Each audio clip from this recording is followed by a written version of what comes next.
तो अध्याय 9 श्लोक संख्या 26। पत्रं पुष्पं फलं तोयं यो मे भक्त्या प्रयच्छति तदहं भक्त्यो अप्रेतश्नामि प्रयतात्मनः। ये सृष्टि मैया।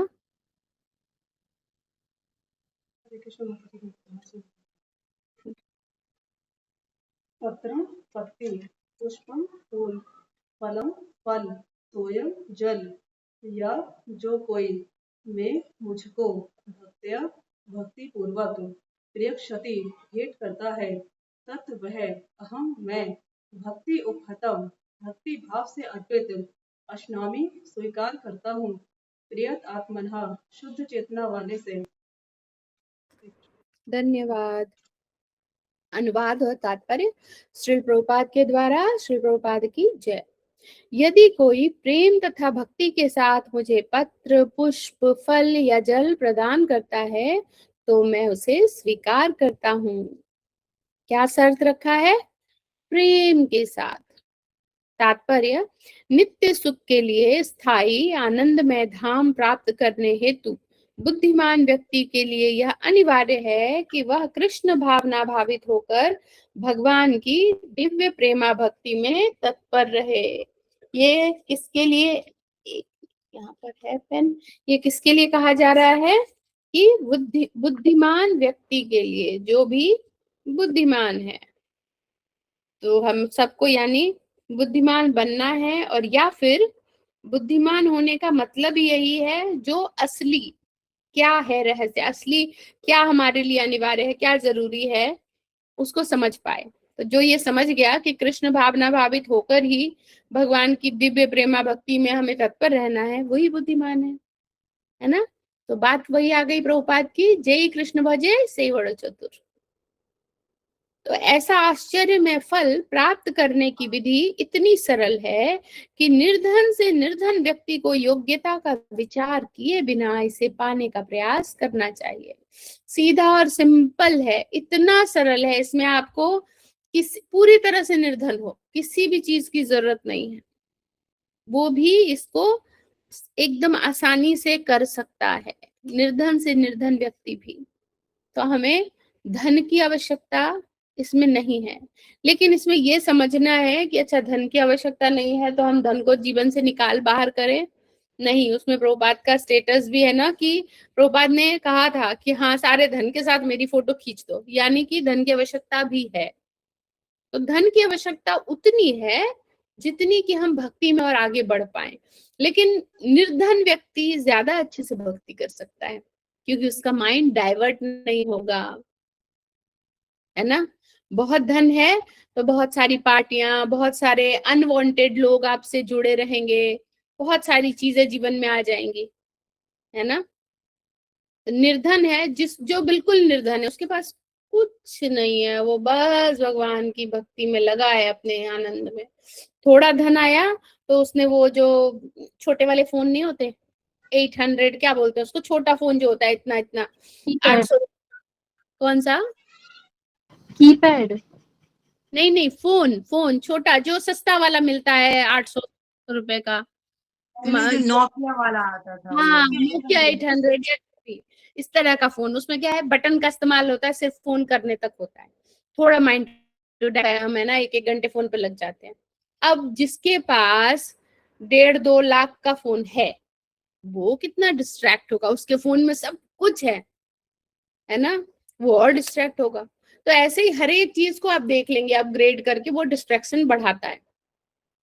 तो इसलिए निर्धन व्यक्ति बहुत अच्छा भक्ति कर सकता है, जो भी निर्धन है। तो आगे हम समझना चाहते हैं, इसमें समझ रहे हैं क्या, कि इसके लिए एकमात्र योग्यता इतनी है कि वह भगवान का शुद्ध भक्त हो। योग्यता क्या है? शुद्ध भक्ति। ये किसी ना तो कहीं खरीदने से मिल जाएगा, कहीं नहीं मिलेगा, खुद के अंदर उपजाना पड़ेगा, खुद की मेहनत से, अपना समय, अपनी बुद्धि भगवान के श्री चरणों में लगाकर, तब जाकर ये होगा फलित। इससे कोई अंतर नहीं पड़ता कि कोई क्या है और कहाँ स्थित है, कोई फर्क नहीं पड़ता। जैसे अभी हम चर्चा कर रहे थे, कौन गोरा है, कौन काला है, कौन इंडियन है, कौन फॉरेन बॉडी है, या कहाँ स्थित है ना, भारत या बाहर आउट ऑफ इंडिया कहीं भी स्थित है, किसी भी जगह पर कोई फर्क नहीं पड़ता, जहां है वहीं से भक्ति कर लीजिए। यह विधि इतनी सरल है कि यदि प्रेम पूर्वक एक पत्ती, थोड़ा सा जल या फल ही भगवान को अर्पित किया जाता है तो भगवान उसे सहर्ष स्वीकार करते हैं। जैसे धन है, मान लो आप सबके पास इतना तो धन है कि जो चाहे वो किचन में पका सकते हो, भगवान को भोग लगा सकते हो। तो धन है, अभी मन में आया कि खीर बनानी है भगवान के लिए, आपके पास धन है, आप 2-3 किलो जितना भी बनाना है उतना पहले दूध मंगाओगे, फिर एक बर्तन गैस पर चढ़ाओगे, चावल मंगाओगे, वो वाला चावल बनाओगे, बाकी उसमें अगर ड्राई फ्रूट डालना है या इलायची डालनी है, जो भी सारी व्यवस्था घर में है तो ठीक, नहीं तो मंगाओगे और बनाओगे। इस सब प्रक्रिया में 1 से 1.5 घंटा लग जाएगा, है ना, बल्कि ज्यादा है। खीर कम आंच पे बनती है तो ज्यादा ही, फिर वो ठंडा होता है, और कहीं सब मंगाना हो तो और एक्स्ट्रा टाइम। लेकिन जिसके पास धन नहीं है उसको खीर बनानी है, मन की गति से बनाते हैं वो खीर, और मतलब कहेंगे ना कि वो पूरा गोलोक वाला खीर बनाएंगे। क्यों? अग्नि, मैं ना जो राम जी ने जलाई थी अग्नि, वो अग्नि लाऊंगा, उससे जलाऊंगा। बर्तन अपने मन की गति से, वो सोने का चाहे चांदी का या एकदम रत्नों से भरा हुआ सबसे शुद्धतम बर्तन मैं इस पर चढ़ाऊंगा। सबसे अच्छा ऐसा चावल जो भगवान को अच्छा लगता हो, गोलोक में मिलता हो, मुझे नहीं पता, वही चावल मैं इसमें डालूंगा। उसकी अपनी मन है, वो बेस्ट बनाएगा, और टाइम भी बहुत सीमित है ना। तो कितना अच्छा है निर्धन होना। लेकिन ऐसा नहीं है कि भगवान में कुछ है, लेकिन आपने कहा था ऐसे ये वाला आसान है, मैं ऐसे ही भोग लगा रहा हूँ। तो समझी जाएगी, आपकी चालाकी पकड़ी जाएगी कि ये ना आलसी है। तो अगर कुछ नहीं है तो ज्यादा अच्छा है। तो आगे हम इसमें समझते हैं कि अतः किसी को भी कृष्ण भावनामृत से रोका नहीं जा सकता। ये साफ बात है। अगर कोई बहाने कर रहा है ना कि मेरे घर आप क्यों नहीं करते हो ये काम भक्ति क्यों नहीं कर रहे हो, तो मेरे घर में लोग नहीं मानते मेरे, ये कह रहे किसी को भी रोका नहीं जा सकता। आपके शरीर को रोक पाएगा कोई, मन को नहीं, है ना। अतः किसी को भी कृष्ण भावनामृत से रोका नहीं जा सकता, क्योंकि यह सरल और व्यापक है। ऐसा कौन मूर्ख होगा जो इस सरल विधि से कृष्ण भावना भावित नहीं होना चाहेगा। सीधे शब्दों में ये भी कह रहे हैं, जो भी इतने सरल विधि होने के बाद भी कृष्ण भावना भावित नहीं हो रहा तो वो मूर्ख है। है ना, उसको अच्छी तरीके से कहा जा रहा है कि ऐसा कौन मूर्ख होगा जो इतने सरल विधि होने पर भी कृष्ण भावना भावित नहीं होना चाहेगा और सच्चिदानंद में जीवन की परम सिद्धि नहीं चाहेगा। कृष्ण को केवल प्रेमा भक्ति चाहिए और कुछ भी नहीं, क्योंकि उनके पास किसी भी चीज की कोई कमी नहीं। सब कुछ पूर्ण, परिपूर्ण, अनलिमिटेड मात्रा में उनके पास है। कृष्ण तो अपने शुद्ध भक्त से एक छोटा सा फूल तक ग्रहण करते हैं, है ना, क्योंकि वो भाव ही तो देख रहे हैं, भावग्राही जनार्दना। किंतु अभक्त से वे कोई भेंट नहीं चाहते। ऐसा कुछ तो है नहीं जो उनके पास ना हो। कोई अभक्त उनको दे तो कोई चाहेगा। आप सभी जरा सोचो, चलो हमारे पास बाकी चीज तो नहीं, खाने पीने का संसाधन तो हम सबके पास है, दाल चावल रोटी सब्जी, जब मन करे हलवा खीर जो भी मन करे हम बनाकर पा सकते हैं, भोग लगाएं और पा लेंगे। लेकिन कोई अभक्त इन द सेंस कोई ऐसा व्यक्ति जो आपको पसंद नहीं करता, है ना, मान लो प्रीति मैया की कोई ऐसा व्यक्ति है जो आपको पसंद नहीं करता, आपके पड़ोस में है, कहीं भी है, आपसे बहुत नफरत करता है। अब वो अपने घर से कुछ बनाकर आपके लिए लाए, आप सोचे पता नहीं कैसा बनाया हो, किस भाव से बनाया होगा, क्या है उसमें, कुछ मिला तो नहीं दिया, है ना। आपका बिल्कुल मन नहीं रहेगा कि मैं वो लूं। आप अगर बड़े अच्छे हो तो चुपचाप लेके रख दोगे, पाओगे नहीं उसको। क्यों? आपके पास है वो चीज, फिर भी आप उससे नहीं लोगे क्योंकि उसमें प्रेम नहीं है। लेकिन आपके घर में सब कुछ है, लेकिन आपके पड़ोस में कोई एक व्यक्ति जो बहुत, जिसके पास सीमित साधन है, निर्धन है, लेकिन वो बड़े प्रेम से कुछ बना कर लाया है, चाहे वो सूखी रोटी हो और आलू की सिंपल सब्जी हो, कुछ भी हो, सिंपलेस्ट, फिर भी आप मेरे लिए आप लोगे उसको, आपको अच्छा लगेगा, प्रेम है उसमें। तो ये भौतिकता ही से क्यों ना समझे, भगवान भी वही कह रहे हैं कि वो भक्तों से प्रेम से बनाया हुआ कुछ भी स्वीकार करेंगे, एक फूल भी लेते हैं, और अभक्तों के द्वारा दिया गया वो कुछ भी नहीं लेते। किंतु अभक्त से वे कोई भेंट नहीं चाहते, उन्हें किसी से कुछ भी नहीं चाहिए क्योंकि वे आत्मतुष्ट हैं। ये लिखना पड़ रहा है ना प्रभुपाद को, यही दुखदाई है कि लिखना पड़ रहा है, भगवान को किसी से कुछ नहीं चाहिए, वो आत्मतुष्ट है। ये तो अपने आप ही समझना होगा कि उनके पास कुछ चीज की कमी नहीं, उनको कुछ नहीं चाहिए। तो भी वे अपने भक्त की भेंट प्रेम तथा स्नेह के विनिमय में स्वीकार करते हैं। कृष्ण भावनामृत विकसित करना जीवन का चरम लक्ष्य है। इस श्लोक में भक्ति ये लाइन बहुत इंपॉर्टेंट है, क्या? कृष्ण भावनामृत विकसित करना जीवन का चरम लक्ष्य है। जीवन का चरम लक्ष्य क्या है? कभी भी प्रश्न आए तो कृष्ण भावनामृत विकसित करना। इसके अलावा कोई और लक्ष्य आपका परमानेंट नहीं है, कुछ भी काम नहीं आएगा।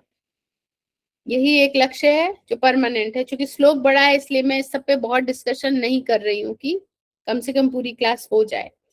इस श्लोक में भक्ति शब्द का उल्लेख 2 बार यह घोषित करने के लिए हुआ है कि भक्ति ही कृष्ण के पास पहुंचने का एकमात्र साधन है। कोई सीढ़ी नहीं है, कोई लिफ्ट नहीं है, कोई रास्ता, कोई ट्रेन, कोई फ्लाइट, कुछ भी नहीं है जहां आप कृष्ण तक पहुंच सको। एकमात्र साधन है भक्ति। किसी अन्य शर्त से, यथा ब्राह्मण, विद्वान, धनी या महान विचारक होने से कृष्ण किसी प्रकार की भेंट लेने को तैयार नहीं होते। कह रहे कोई भी अन्य शर्त हो, कोई बड़ा ब्राह्मण हो, विद्वान हो, ज्ञानी हो, है ना, और क्या क्या लिखा है यहाँ पर, महान विचारक हो, धनी हो, कुछ भी हो, तो ऐसा नहीं है कि उससे भगवान भेंट लेने को तैयार हो जाएंगे। उनको वो सब नहीं चाहिए। भक्ति ही मूल सिद्धांत है, जिसके बिना वे किसी से कुछ भी लेने के लिए प्रेरित नहीं किए जा सकते। कह रहे मूल सिद्धांत क्या है? भक्ति। इसके बिना उनको कोई और ऐसी बात, ऐसा संसाधन, कोई और ऐसी चीज नहीं है जिससे वो प्रेरित किए जा सके। एक ही चीज उनको प्रेरणा देती है, आपकी भक्ति, आपका समर्पण। भक्ति कभी हेतु की नहीं होती। इस पर कल हमने बहुत डिस्कस किया था, है ना, कि भक्ति कभी भी हेतु की नहीं होती। अहेतु की, बिना किसी कारण। भक्ति कभी भी हेतु की नहीं होती, मतलब कारण बस की भक्ति हो ही नहीं सकती। यह शाश्वत विधि है, हमेशा से चली आ रही है, शुरू से चली आ रही है, लंबी है, मतलब शाश्वत है, कभी भी क्षीण नहीं हुई है, हमेशा थी, है और रहेगी। ये हो गया शाश्वत। यह परम ब्रह्म की सेवा में प्रत्यक्ष कर्म है। एक ऐसा कर्म जो परम ब्रह्म की सेवा में हम कर रहे हैं, प्रत्यक्ष क्या है वो? भक्ति, डायरेक्ट सेवा। हम आपसे प्रेम करते हैं और प्रेम के एवज में, है ना, प्रेम से बसीभूत होकर ही हम ये सारे कार्य कर रहे हैं। आपकी सेवा, आपको नहलाना धुलाना, आपका शयन कराना, आपको भोग लगाना। हम अपने लिए प्रतिज्ञाबद्ध रहे कि हम बिना भोग लगाए कुछ नहीं पाएंगे, हम प्याज लहसुन नहीं खाएंगे, हम कोई भी ऐसी चीज नहीं लेंगे जो भगवान ना ले। यही तो सेवा है, यही प्रेम है, यही हम उनको ऑफर कर सकते हैं। इससे ज्यादा हमारी कोई औकात नहीं है करने की।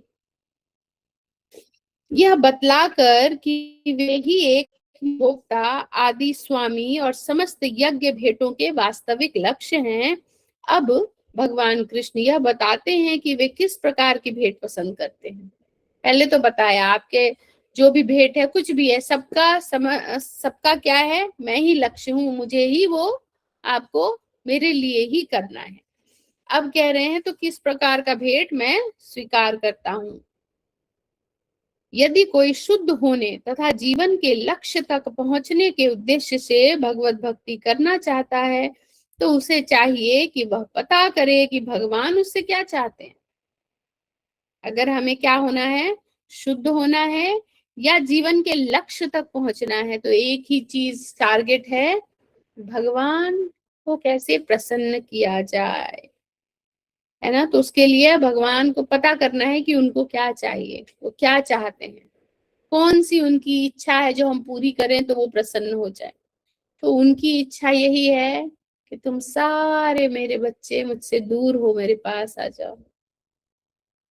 पास आने का रास्ता भी बता रहे हैं, तो हमें उस पथ को फॉलो करना है, 4 नियम पालन करना है, गुरु की शरणागति लेनी है, फिर गुरु जैसे जैसे बताएं हमें वैसे वैसे आगे बढ़ते जाना है।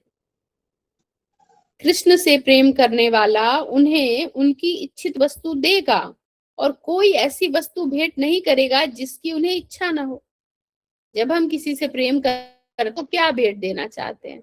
ऐसी भेंट जो वो पसंद करे, है ना। ऐसी अनवांछित भेंट नहीं देना चाहते जो उसके किसी काम की ना हो।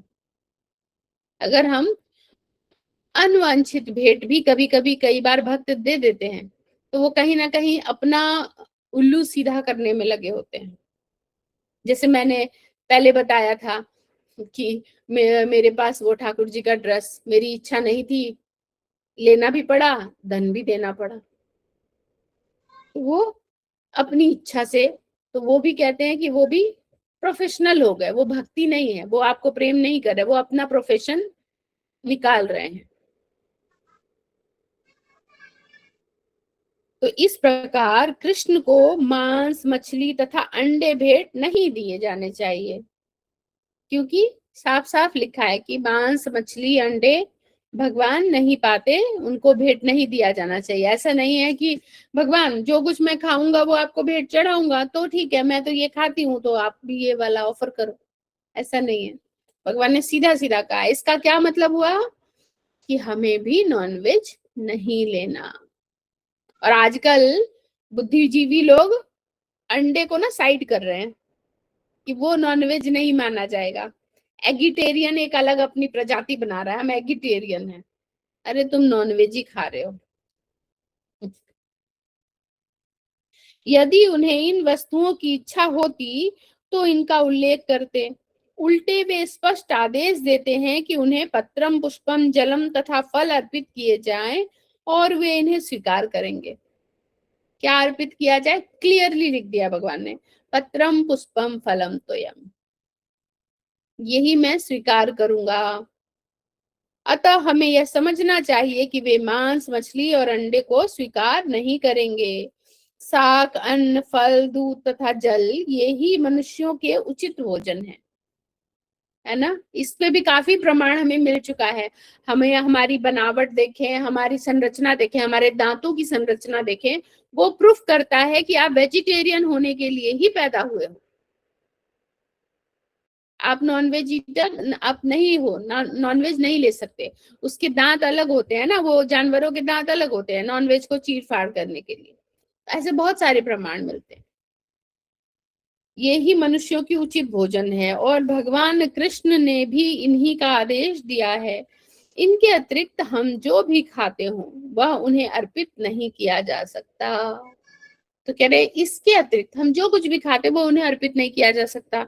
तो उसको सीधा कर कैसे देखें कि हमें तो यही कहा जा रहा है ना कि भगवान को अर्पित किए बिना तुम कुछ नहीं खाओगे। यानी भगवान को अर्पित करके बिना अर्पित किए जो कोई खाता है वो पाप खाता है। अर्थात बिना अर्पित किए तुम कुछ खाओगे नहीं, और ये जो नॉनवेज चीजें ये अर्पित करोगे नहीं, सीधा अर्थ है कि तुम नहीं पाओगे इनको, क्योंकि वे उसे ग्रहण नहीं करेंगे। यदि हम ऐसा भोजन उन्हें अर्पित करेंगे तो हम प्रेमा भक्ति नहीं कर सकेंगे, है ना। फिर प्रेम नहीं है, फिर तो हमारी इच्छा है, आप खा लो, नहीं खा लो जबरदस्ती। उनको क्या चाहिए मतलब नहीं है। तृतीय अध्याय के 13वें श्लोक में श्री कृष्ण बताते हैं कि यज्ञ का उच्छिष्ट ही शुद्ध होता है। यज्ञ का उच्छिष्ट ही शुद्ध होता है। ये कहाँ बता रहे हैं भगवान? तृतीय अध्याय का कौन सा श्लोक है? उच्च शुद्ध होता है ये तृतीय अध्याय के 13वें श्लोक। किसी को याद है क्या ये?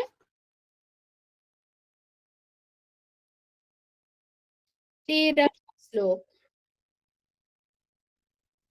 किसी का हैंड रेज हुआ था, प्रिया मित्तल माता जी। अच्छा, आप भी आए हो, हरि बोल।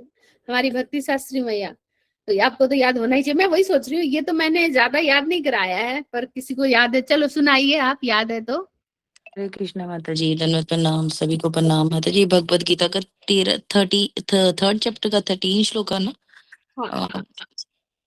माता जी मुझे बिल्कुल याद है, पर मुझे यज्ञ संतो मुच्यन्ते सर्व किल्बिषे भुंजते तद्योगम पापा ये पचन्तात्म कारणात्। हरि बोल, बहुत सुंदर। हरे कृष्ण। तो यहाँ पर भगवान क्या कह रहे हैं कि जो लोग जीवन में प्रगति करने तथा भव बंधन से मुक्त होने के इच्छुक हैं, उन्हें इसी को खाना चाहिए। जो भी इच्छा करते हैं हम सब कि आगे बढ़ें, भक्ति करें, तो हमें यही, इसे ही खाना है जो भगवान खाते हैं। बल्कि भक्त उसको खाना भी नहीं कहते, पाना, क्योंकि भगवान को दे दिया। अच्छा, पाया क्या जाता है? कोई ऐसी चीज है जो बहुत ही लाइक दुर्लभ है और हमें मिल जाए तो क्योंकि हमने उन्हें पा लिया, हमने उसको पा लिया, है ना? कि हमारे वो कंट्रोल में नहीं था, हमारे, हम उसके लायक बिल्कुल नहीं थे, मिल गया हमें, बस हमने पा लिया, बहुत स्पेशल चीज। तो इसीलिए भगवान का प्रसाद भी वैसा ही है। तो हम कहते हैं पाना, हमने प्रसाद पा लिया। उसी श्लोक में यह भी बताते हैं कि जो लोग अपने भोजन को अर्पित नहीं करते वे पाप भक्षण करते हैं। जो भी बिना भोग लगाए कुछ भी खाते हैं वो पाप खाते हैं। अब आप पूरे दिन में आप देखिए कि आप कितनी बार पाप खाते हैं।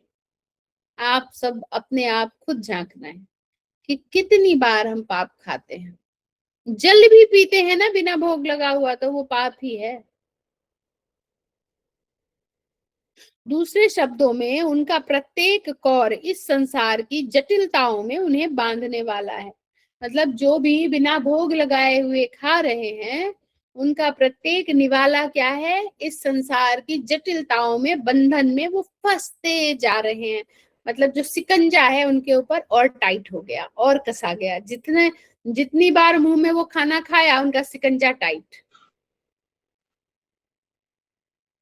है ना? कितना, तो हम सबको ये ध्यान रखना है। और चलो, बहुत लोग ये कहते हैं कि हमारे घर में प्याज लहसुन बनता है। संभव है आपको खुद बनाना भी अलाउ है, बनाओ और खाओ। जितना संभव है, जो वहां पर है उससे बेस्ट बनाओ, ऑफर कर दो, खा लो।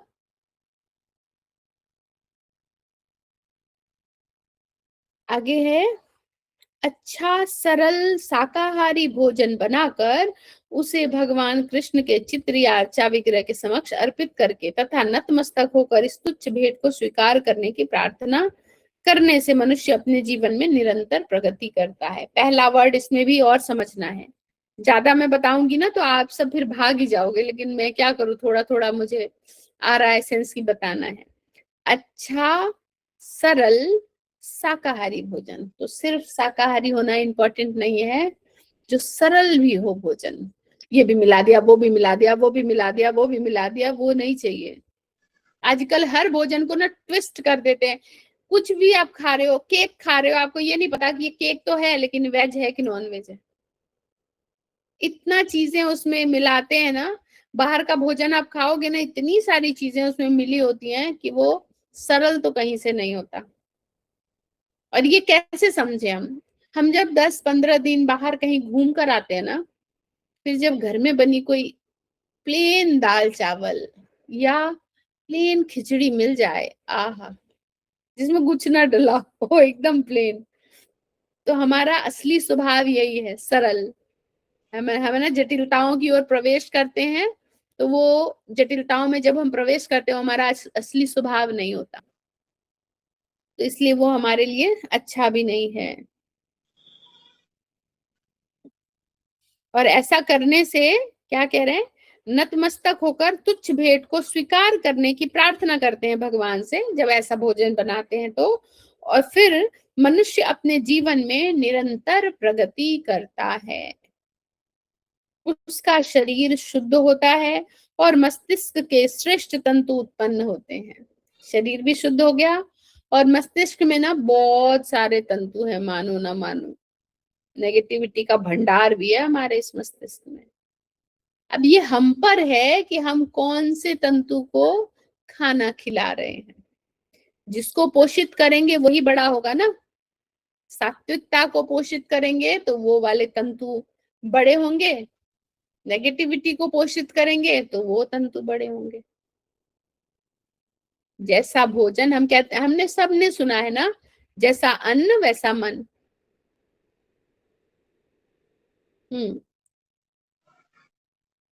तो भोजन बनाने, सेवा करने तथा भेंट करने में जो सबसे मुख्य बात रहती है वह है कृष्ण का प्रेम वश कर्म। जो मायावादी चिंतक भगवत गीता के श्लोक का अर्थ नहीं समझ सकेंगे, जो यह मानकर चलते हैं कि परम ब्रह्म इंद्रिय रहित है, कहते हैं वे मायावादी चिंतक जो क्या मानते हैं कि परम ब्रह्म इंद्रिय रहित है, उनके पास सेंसेस नहीं है। फिर से आज मैंने कई ऐप खाली भी कर दिए, फिर भी रिकॉर्ड पूरी तरह नहीं हुआ तो खाली एक बार और करना पड़ेगा। चलो, तो ये हाँ, उसमें थोड़ा सा नेटवर्क इशू रहता है, इसलिए मैं चाहती हूँ यही हो जाए तो अच्छा है, पर नहीं हो रहा। ठीक है, अभी नेटवर्क अच्छा हो गया, आप देखिएगा।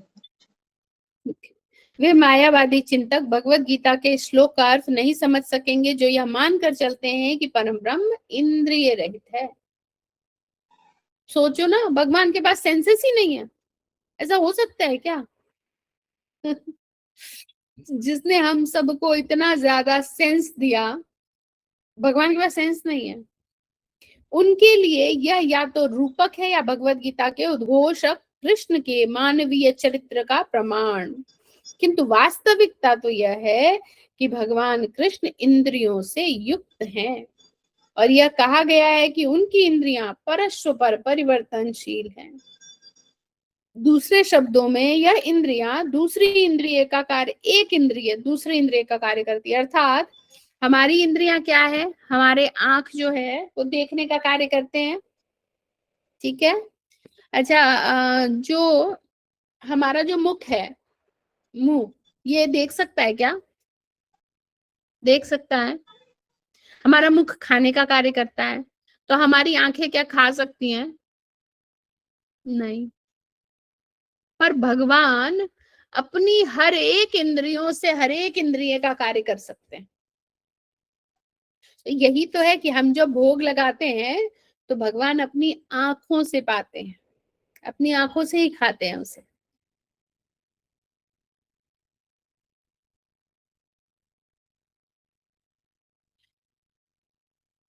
कृष्ण को परम ब्रह्म कहने का आशय यही है। इंद्रिय रहित होने पर उन्हें समस्त ऐश्वर्यों से युक्त नहीं माना जा सकता। पूर्ण कैसे हो सकते हैं भगवान? भगवान अगर इंद्रिय रहित है नहीं, मतलब इंद्रिय ही नहीं है भगवान का, तब तो वो अपूर्ण हो गए। और भगवान पूर्ण है ये तो सभी मानते हैं। तो जब आप मान रहे हो कि भगवान पूर्ण है तो फिर इंद्रिया नहीं है, यानी वो अपूर्ण है। यहाँ पे एक इंद्रिया ना हो तो उसको सर्टिफिकेट मिल जाता है अपूर्ण का, है ना। तो भगवान की कोई इंद्रिया ही नहीं है, फिर तो वो अपूर्ण है। लेकिन हम सब जानते हैं भगवान पूर्ण है, तो इंद्रिया तो है उनके पास, और सबसे बेस्ट वर्जन वाली, जितना बेस्ट बन नहीं सकता। इंद्रिय रहित होने पर उन्हें समस्त ऐश्वर्य से युक्त नहीं माना जा सकता। 7वें अध्याय में कृष्ण ने बतलाया है कि वे प्रकृति के गर्भ में जीवों को स्थापित करते हैं, इसे वे प्रकृति पर दृष्टिपात करके करते हैं। कैसे करते हैं, क्या कह रहे हैं यहाँ पर कि 7वें अध्याय में कृष्ण ने बतलाया कि प्रकृति के गर्भ में जीव को स्थापित करते हैं ना। जब प्रकृति का निर्माण होता है, जब से पूरा संसार फिर से चलता है, तो प्रकृति के गर्भ में वो जीव को स्थापित करते हैं। तो क्या कह रहे हैं, कैसे स्थापित करते हैं? अपनी मात्र दृष्टिपात से इतनी बड़ी, है ना, ये जीव सारे प्रकृति में पनप जाते हैं मात्र दृष्टिपात से। इसे वे प्रकृति पर दृष्टिपात करके करते हैं। अतः यहाँ पर भी भक्तों द्वारा भोजन अर्पित करते हुए भक्तों का प्रेम पूर्ण शब्द सुनना कृष्ण के द्वारा भोजन करने तथा उसके स्वाद लेने के ही समरूप है। इस बात पर इसलिए बल देना होगा क्योंकि अपनी सर्वोच्च स्थिति के कारण उनका सुनना उनके भोजन करने तथा स्वाद ग्रहण करने के ही समरूप है। क्या कह रहे हैं यहाँ पर कि इस बात पर बल देना होगा कि अपनी सर्वोच्च क्षमा कीजिए, थोड़ा ऊपर से पढ़ती हूँ। यहाँ पर भी भक्तों द्वारा भोजन अर्पित करते हुए भक्तों का प्रेम पूर्ण शब्द सुनना कृष्ण के द्वारा भोजन करने तथा उनके स्वाद लेने के ही समरूप है। इस बात पर इसलिए बल देना होगा क्योंकि अपनी सर्वोच्च स्थिति के कारण उनका सुनना उनके भोजन करने तथा स्वाद ग्रहण करने के ही समरूप है। जैसे हम सुनते हैं, भोजन करते हैं या स्वाद ग्रहण करते हैं, सब इक्वल है उनके लिए। इससे मुझे एक और चीज याद आ रही है जो इससे हटके पर हमें समझना है। जब भी हम भगवान को भोजन दें और समय हो हमारे पास, तो हमें भोजन उनको अर्पित करके बाहर बैठकर कीर्तन सुनाना चाहिए, भगवान को गीत गाना चाहिए उनके लिए।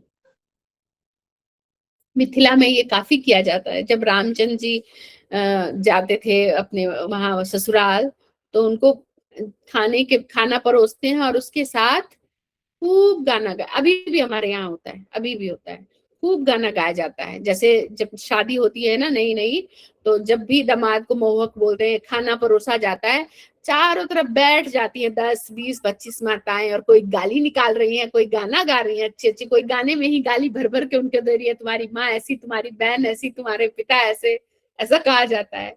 और जो लड़का है बड़े आनंद से, आनंद लेते हुए, मेरे प्रभु जी भी गाना चुप हो जाता, मैं नहीं गा रहा, गाना सुनाओ। सब सोच रहे हम तो गाली दे रहे, इनको आनंद आ रहा है। तो वो ऐसा करते हमारे में बहुत मतलब गाना सुनाया जाता है। और मैंने नहीं सुना, मतलब उनके मुख से ही थोड़ा बहुत सुना है, क्योंकि वही बात है कि हमने गांव के दर्शन कम किए।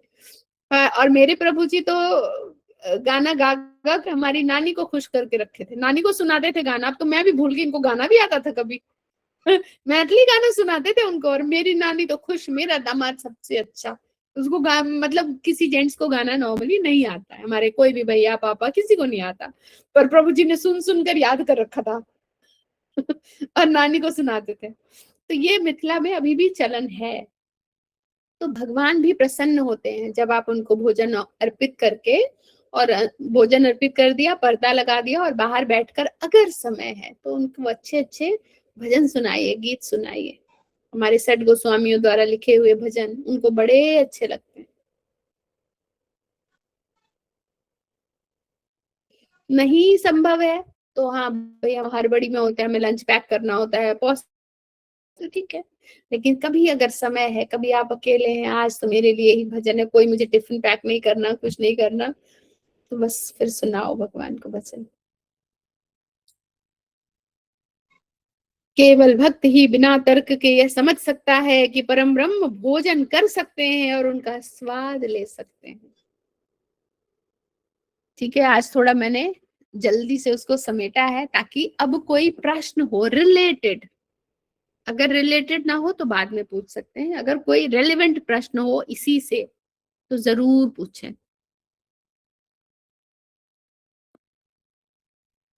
कोई रेलेवेंट प्रश्न है ही नहीं। यस दीप्ति मैया। हरे कृष्णा माता जी। माता जी आवाज क्लियर आ रही? पंखा बंद कर दूं? नहीं आ रही। माता जी जैसे इसमें लिखा है, अच्छा सरल शाकाहारी भोजन बनाकर उसे भगवान कृष्ण के चित्र या अर्चा विग्रह के समक्ष अर्पित करके तथा नतमस्तक होकर इस तुच्छ भेंट को स्वीकार करने की प्रार्थना करने से मनुष्य अपने जीवन में निरंतर प्रगति करता है, उसका शरीर शुद्ध होता है। तो माता जी हम उन्हें जो भेंट कर रहे हैं उसको तुच्छ भेंट मानना है? एक तो बार है ही नहीं, तुच्छ जी तो जी वो है ही। हम अच्छा 56 भोग भी ऑफर करें, वो भी तुच्छ है कि भगवान आपके लायक तो हम कुछ कर ही नहीं पा रहे। आप तो पता नहीं कैसा भोजन आपके लिए बनाती होंगी राधा रानी, है ना, आपको तो वो अच्छा लगता होगा, हम तो कुछ नहीं कर पा रहे। हमारी हिम्मत भी नहीं होनी चाहिए कि हम भोग लगाएं। लेकिन भगवान हम स्वार्थी हैं, हमें आना है, तो हम अपने स्वार्थ में आपको आमंत्रित कर रहे हैं कि आप भोग नहीं लगाएंगे तो ये पाप बनेगा, और मैं पाप पाऊंगी तो मैं कभी इस नरक से निकल नहीं पाऊंगी। मेरे कर्म ऐसे हैं कि मैं यहाँ ढकेल दी गई हूँ, पर अब मेरे पास आपके सिवा कोई विकल्प नहीं, इसलिए मैं ये भोग आपको अर्पित कर रही हूँ। आप इसे पाप से मुक्त करिए ताकि मैं इसे पाकर और प्रेम मेरे अंदर भर सके, मैं आपकी और सेवा कर पाऊं। तो भावना तो यही होनी चाहिए। जी माता जी, धन्यवाद। हरे कृष्ण। हरे कृष्णा। यस सृष्टि मैया। हरे कृष्ण माता जी। माता जी सच प्रणाम। काफी क्वेश्चन थे, कल भी थे, कल आपने बहुत कुछ बताया था, अभी वो थोड़ा कम ध्यान आ रहा है, अभी भी कही था, अभी आपने कहा ना रेलिवेंट, तो थोड़ा मैं रुक गई कि मैं सभी क्वेश्चन ही पूछूं। तो रेलिवेंट है ना हाँ, प्रश्न? मतलब से जी। माता जी ये एक लाइन दी है, आप चौथी लाइन दी है, ऐसा आश्चर्यमय फल प्राप्त करने की विधि इतनी सरल है कि निर्धन से निर्धन व्यक्ति को योग्यता का विचार किए बिना इससे पाने का प्रयास करना चाहिए। इसके लिए एकमात्र योग्यता इतनी है कि वह भगवान का शुद्ध भक्त हो। आपने एक बात बोली थी कि मतलब जो निर्धन है वो भक्ति ज्यादा अच्छे से कर सकता है धनी की अपेक्षा में। तो सही है, लेकिन हम जैसे लोग जो ना थोड़ा सा अच्छे से रहने की आदत हो जाती है, ये तो तपस्वी और वैसे लोग तो होते हैं ना, उनके लिए तो आसान है, उनके लिए थोड़ा मुश्किल नहीं है। मैं थोड़ा बताने का प्रयास करती हूँ, समझना है तो दोबारा पूछ लीजिएगा। देखो, निर्धन से निर्धन व्यक्ति अच्छे से भक्ति करता है। कैसे? जो बच्चा निर्धन है, मतलब एक एक बच्चा ना, कैसे कहेंगे कि बहुत मतलब वो पढ़ाई के लिए है, ठीक है। तो जो धनी बच्चे हैं आजकल वो बहुत हाई पोस्ट पे कम जा पाते हैं, क्योंकि उनके पास माइंड डाइवर्ट करने का बहुत सारे साधन है ना। आज उसके बर्थडे है, हमें वहां जाना है, अब जाना है तो वहां अरे वही कपड़े पहन के गए थे, अब नया कपड़ा चाहिए, उसके लिए गिफ्ट लेना है, कितना सारा टाइम गया, पैसा गया, फिर उसके में जाओ, फिर एक में गए दूसरे में कैसे नहीं जाओगे, फिर 10 में जाओ, फिर वो 10 फिर सबने किया तो आप अपना भी बर्थडे मनाओगे। एक एक मैंने बताया सिर्फ एक पॉइंट, इसी से कितना डाइवर्जन हो गया।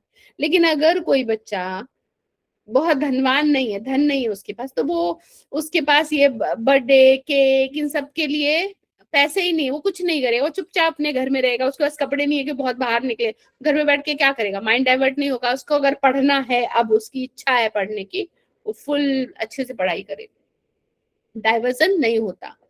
जितना पैसा ज्यादा, धन ज्यादा, दोस्त ज्यादा, उतना डाइवर्ट ज्यादा होते हैं। तो अब इससे अगर आप एक्चुअली पीछे से ना थोड़ी आवाज आ रही थी तो हमें कम सुनाई दे रहा था, तो मैंने अंदाजे से बताया है, अगर आंसर नहीं मिला तो आप प्रश्न दोहरा सकते हैं। जी माता जी, ये तो मैं समझ गई कि उसको डाइवर्जन नहीं होगा, ये कहानी का एक साइड है, क्योंकि मैंने भी वो समय देखा है जब हमारे पास चीजें नहीं होती थी और काफी मतलब फेस करना पड़ता था, बहुत कुछ ऐसा तो था। तो मैं ये कह रही हूँ कि उस वक्त उस बच्चे का माइंड उन चीजों पे भी तो जाता है कि दूसरों के पास है, मेरे पास नहीं है, और मुझे जरूरत है उन चीजों की, मेरे लिए बहुत जरूरी है, कि समय के साथ वो सब वो भी माइंड हो गया। वो भी तब होता है जब आप देखते हो दुनिया में थोड़ा धन था आपके पास, थोड़ी साधन थी तो आप बाहर निकले, बाकियों को देखा, उसके पास ज्यादा है, वो अच्छा कर पा रहा है, मेरे पास नहीं है ना। बीच वाला, हम बीच वाले हैं, हम निर्धन नहीं है, हम बीच वाले हैं। है ना, बीच वाला ना इधर का ना उधर का, वो हो जाता है, वो उनको बस और वो चाहिए वो चाहिए वो चाहिए। लेकिन जो पूरा निर्धन है, और इच्छा होनी चाहिए, सबसे पहला इच्छा। अगर इच्छा है पढ़ाई की, इच्छा है भक्ति की, कुछ भी इच्छा, उसके बाद वो निर्धन है तो वो सपोर्टिव है उसके लिए कि ठीक है, ज्यादा संसाधन नहीं है तो हम कर सकते हैं, और जरूरत भर तो भगवान सबको दे ही देते हैं, एक्स्ट्रा हो तो दिक्कत है ना। अब भक्त क्या करते हैं उसी में, आप देखो, हम कहेंगे कि फोन बड़ा डाइवर्ट करता है, फोन डाइवर्ट करता है, ठीक है, चलो लिंक बनाते हैं एक, हम लोग कथा सुन करेंगे फोन पे ही। ये भक्तों की बुद्धि आती है, वो हर डाइवर्ट वाली चीज को ना उसको भक्ति की तरफ मोड़ देते हैं। हाँ प्रभु जी, खाने पीने का ना मन करता है, सिर्फ ऐसा नहीं ये नहीं कि बस खिचड़ी खा लो रहो, ऐसे थोड़ी होता है। मन नहीं करता, मन करता है कभी खीर भी खाऊं, कभी पूरी भी खाऊं, कभी हलवा भी खाऊं, मन करता है, मन करता है। चलो भोग लगाओ भगवान को, बनाओ भगवान के लिए बनाओ, कोई प्रॉब्लम नहीं है, 56 भोग पाते हैं भगवान, जो बनाना है सब बनाओ। पिज्जा बर्गर भी अलाउ कर दिया उन्होंने। हालांकि पिज्जा बर्गर हम पूरी तरह से अब तो अपने घर में हर चीज बनाते नहीं है, बाहर से ये खरीदते हैं वो खरीदते हो, गड़बड़ ही रहता है। लेकिन फिर भी उन्होंने वो भी अलाउ कर दिया, तुम बनाओ भोग, भगवान को ऑफर करो और फिर पाओ। तो जैसा भक्त, पिज्जा खाने वाला भक्त वो भगवान को पिज्जा बना बना के खिलाएगा, है ना। या दाल चावल पाने वाला भक्त, वो भगवान को सिंपल दाल चावल ही पाएगा। अभी तक भी ना जो सिंपलेस्ट होते हैं वो बहुत सीधे होते हैं और उनको भक्ति करना आसान होता है। सबका तो मैं यहाँ नहीं जानती, लेकिन हमारी जैसे सुभद्रा मैया है, इनका भोजन सिंपलेस्ट है। अभी जो हमारे साथ मैंने कहा कि माता जी एक थी, वो बिल्कुल वहीं की थी भी और दिखने में भी, हर चीज में मुझे लगता था कि सुभद्रा मैया ही है साथ में। तो उनका पता है भोजन क्या था, कहीं भी जाओ सब फ्री था ऑर्डर करना, बस कि आप लोगों को जो मन हो, पेमेंट कोई और करेगा। तब तो भाई फुल पेमेंट करके सब गया है, पेमेंट करना था हिज ग्रेस नित्यानंद राम प्रभु जी को, आप लोगों को जो मंगवाना है मंगवाओ। सब कितना खुल के ऑर्डर करेंगे। उनको क्या चाहिए, रोटी मंगा दो मेरे लिए, रोटी के साथ लस्सी बना देना, बस लस्सी और रोटी, उनको यही चाहिए। तो उनको चाहे कोई जिद भी कर देता था, थोड़ी ये सब्जी ले लो, थोड़ा बहुत ले भी लिया, पर हम पहले लस्सी, लस्सी पहले लाओ। क्योंकि उनका हर बार होता था कि हम लोग लस्सी लोग बाद में पीते हैं, वो दे ही नहीं जाते थे वो लोग। तो कितना सिंपल है भोजन उनका। और सिंपल लोगों का जो भोजन है, विचार भी सिंपल होता है, अंदर बहुत चतुराई नहीं चल रही होती, छल कपट नहीं चल रहा होता, और उनको भक्त बनना आसान है, बजाय कि पिज्जा बर्गर मोमोज वालों के। मोमो तो वहां पे भी खूब, मोमो मतलब भक्त है उनको नहीं खाना। अच्छा, यहाँ बिना प्याज लहसुन के मोमो मिलेगा, हाँ मोमो मोमो, ये चल रहा था। तो ये चलता ही है, तो लेकिन धीरे धीरे धीरे, इसमें लिखा है सरल भोजन पेट भरने के लिए, है ना। वो कथा हमने सुनी है ना, कल भी सुनाई थी मैंने, कि क्या कह रहे थे वो, बाटी, जो आटे की बाटी भगवान को भोग लगा रहे थे, और भगवान जब कह रहे थे नमक तो मिला दो, कौन था कल? सनातन। हाँ, मनीषा माता जी याद है, सनातन गोस्वामी, कि भगवान कह रहे थे थोड़ा नमक तो मिला दिया करो। अब देखो, जो भी वो भगवान को ऑफर करते थे, खुद भी तो वही लेते थे। तो वो इनमें सोचेंगे चलो भगवान ने खुद कह दिया नमक मिला दो, थोड़ा पाया जाएगा, सोच सकते थे। पर नहीं, वो वहां कह रहे आज आप नमक मांग रहे हो, कल कुछ और मांगोगे, मेरा मेरा टाइम इसी सब में निकल जाएगा, साधना का समय कम हो जाएगा मेरा, मैं कुछ नहीं कर रहा, आपको चाहिए आप व्यवस्था करो, मैं तो ऐसे दूंगा। तो कर दिया भगवान ने व्यवस्था। अब थोड़ा दिमाग लगा के सोचा जाए, क्या भगवान को नमक चाहिए था? उनके पास नहीं है नमक, उनको खाना होगा तो राधा रानी को अरे तुम इसमें नमक मिला दो, ये तो ऐसे ही चढ़ा देता है। है ना, तुम थोड़ा मिला दो, खा लेंगे। उनको इतनी इतने स्यापे में पड़ना ही क्यों, या फिर खाना ही क्यों है? अरे क्या आटे की बाटी बनाता, चलो तुम्हारा ये हटाओ इसको, ये ठीक है, इसको दिखा दिया, हाँ मैंने पा लिया पा लिया। लेकिन नहीं, भगवान पा रहे हैं, भगवान को दिक्कत हो रही है, तो भगवान कह रहे हैं कि थोड़ा नमक तो मिला दो, और भक्त मना कर रहा है। ये सीन अगर बाहर से देखा जाए तो लगता है ये कोई भक्त है जो भगवान की बात को काट रहा है, लेकिन वो भगवान की ही सेवा करने के लिए काट रहा है। या फिर हम ये समझ सकते हैं, भगवान अपने भक्त की सेवा करने के लिए खुद आ रहा है कि नमक तो मिला दो, क्योंकि वो जानते हैं ये खुद भी यही पाता है, कैसे पाता होगा, मुझे तो कोई फर्क नहीं पड़ता ये कैसे पाता होगा। तो भगवान भक्त की सेवा करने के लिए कह रहे हैं थोड़ा नमक मिला दो, और भक्त अपनी सेवा नहीं करना चाहता तो नहीं, ऐसे ही पाओ, नमक नहीं है। लेवल देखो, है ना, दोनों एक दूसरे के लिए सोच रहे हैं, अपने लिए कोई सोच ही नहीं रहा। ये है भक्ति। ठीक है, ठीक है माता जी, थैंक यू माता जी। मैं बस ये कह रही थी माता जी कि शायद मतलब मैं अपने हिसाब से कह रही हूँ, और जो मेरा जीवन है इतना मेरे को पता हो नहीं, तो कि मतलब फिर भी थोड़ा जीने के लिए बेसिक चीज़ें होनी चाहिए, मेरा कहने का मतलब ये था। और आपने जो बताया शायद माता जी, वो मुझे ये समझ में आया कि मध्यम मार्ग अच्छा है ना, मतलब हम लोग बीच में हैं। मध्यम मार्ग से आप क्या समझते हैं, क्या कहना चाहते हैं? मतलब ना बहुत अमीर रिच हो और ना ही बहुत हम निर्धन हो। हाँ देखो, भूख है आज तक कोई ऐसा नहीं है जो भूख से मरा है। भगवान भूख से नहीं मारते किसी को। फिर यानी भोजन तो जब हाथी को 100 मन मिल रहा है खाने को, तो हम तो 2 सूखी रोटी खा के भी जिंदा रह जाएंगे, हमें नहीं मिलेगा? मिलेगा ही मिलेगा। वो तो हमें उसमें चाहिए थोड़ा सा जीनोमोटो, थोड़ा सा पता नहीं और क्या क्या, मेरे को उतने नाम भी याद नहीं है, ये वो हाँ चीज स्प्रेड एंड ऑल हमें चाहिए। हमें वो बढ़ाना है उसको, तो वो भक्ति तो घटाएगा ही। क्योंकि अभी आपको मान लो किसी को सोने के लिए क्या चाहिए, एक कंबल, एक कुछ भी नीचे चटाई बिछा दिया सो गया। पेट भरने के लिए क्या चाहिए? चावल रोटी कुछ भी सूखा मिल गया खा लिया, है ना। उसके बाद और क्या चाहिए? तन ढकने के लिए मतलब कहते हैं ना घर, घर तो वो पेड़ के नीचे भी सो सकता है, एक कुटिया भी कहीं बना हुआ मिलेगा, टूटी फूटी झोपड़ी मिल जाएगी उसमें घुस के सो सकता है। लेकिन एक एक घर बनाता है इंसान, मिनिमम टू मिनिमम 5। हमारे गुड़गांव में 4 करोड़ 5 करोड़ से नीचे घर नहीं मिलते। क्या है ये? अब सोचो, ठीक है 4 करोड़ 5 करोड़ से नीचे घर नहीं मिलते, लेकिन 4-5 करोड़ कमाने के लिए वो कितना झोंकेगा अपने आप को। भक्ति कहाँ गई? मिस टाइम नहीं है। सुबह निकलते हैं, शाम को रात को घर पहुंचते हैं, रात को भी थके आ रहे डेडली, या तो सो गए या माइंड चल रहा। भक्ति कहाँ गई? पैसे कमाने में।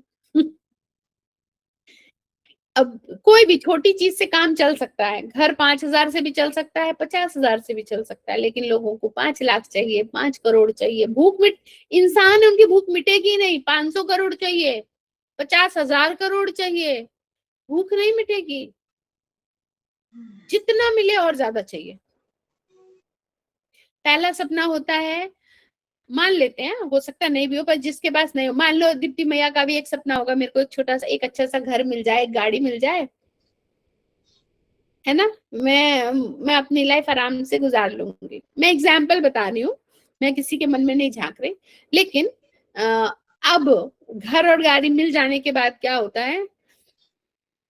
प्रीति का बंगला बड़ा है, मेरे को बंगला चाहिए, है ना, लालच आएगी। सुंदर है, अच्छा है। और मैंने तो ये, मेरी तो 10 लाख की कार थी, ये प्रीति की 50 लाख की कहां से आ गई, मेरे को भी चाहिए। अब चलो भगवान ने कहा चलो भक्त है, मान जाते, दे दिया। फिर उसको आगे लगेगा, अरे सृष्टि का ये तो बंगले में स्विमिंग पूल भी, इसका तो और बड़ा है, अब मेरे को ये चाहिए। अब उसके पास तो है ना 2 करोड़ की गाड़ी, में को ये चाहिए। मतलब खत्म कभी नहीं होगा। मैंने अभी 3 स्टेप बताए हैं, ये 300 स्टेप जा सकता है, 3,000 स्टेप जा सकता है, कभी खत्म नहीं होगा। टाइम हो गया क्या? 2 बज गया क्या? हाँ बेटू 2 मिनट में कॉल करूं? 2 मिनट में कॉल करूं, बस क्लास समाप्त कर दे रही हूँ।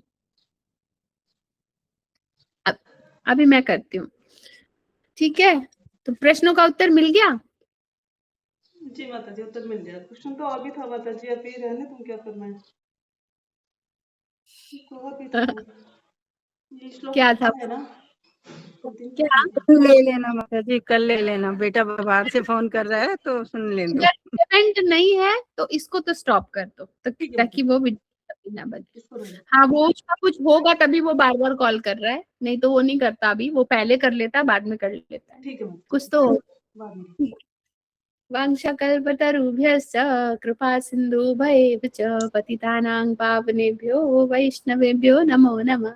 हरे कृष्णा। सभी के चरणों में सादर हरे दंडवत। कृष्णा, सभी माता हरे जी कृष्णा। को प्रणाम। हरे कृष्णा, हरे कृष्णा, हरे कृष्णा, माता जी सभी को प्रणाम।